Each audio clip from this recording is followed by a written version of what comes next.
আসসালামু আলাইকুম গাইস। আজকের ভিডিওতে আমি আপনাদেরকে খুব সহজে হাতে মাখা কচুরলতি রান্না করে দেখাবো। আপনারা যে কেউ চাইলে ঠিক এরকম সুন্দর কচুরলতি আপনার ঘরেই রান্না করতে পারবেন। তাহলে চলুন দেখে আসি কচুরলতি রান্না করতে আমাদের কি কি ইনগ্রিডিয়েন্টের প্রয়োজন আছে।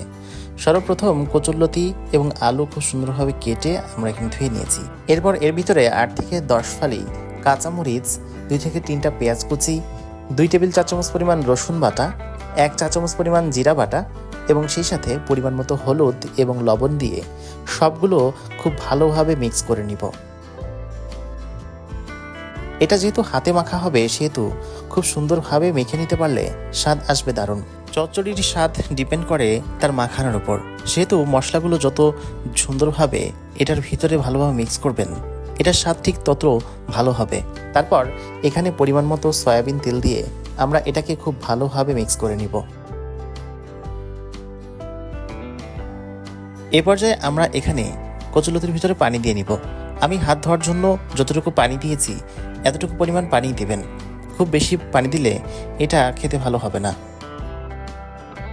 এরপর এটাকে চুলায় বসিয়ে মিডিয়াম আঁচে ভালোভাবে নেড়েচেড়ে আমরা ঢাকনা দিয়ে ঢেকে জাল করব। দ্বিতীয় ধাপে ঢাকনা সরিয়ে এটাকে ভালোভাবে আবার নেড়েচেড়ে নিব।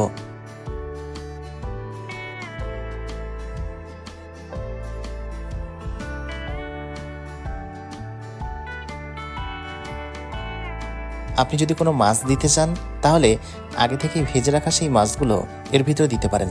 যেমন আমি এখানে পাঙাশ মাছ দিয়ে রান্না করেছি, আগে থেকেই ভেজে রেখেছিলাম, সেই জন্য আগে থেকেই ভেজে রাখা মাছগুলো এর ভিতরে দিয়ে ভালোভাবে ঝোলের সাথে মিক্স করে নিলাম এবং একটু নেড়েচেড়ে তারপর এটাকে ঢাকনা দিয়ে আবার 5 মিনিটের জন্য ঢেকে দিব।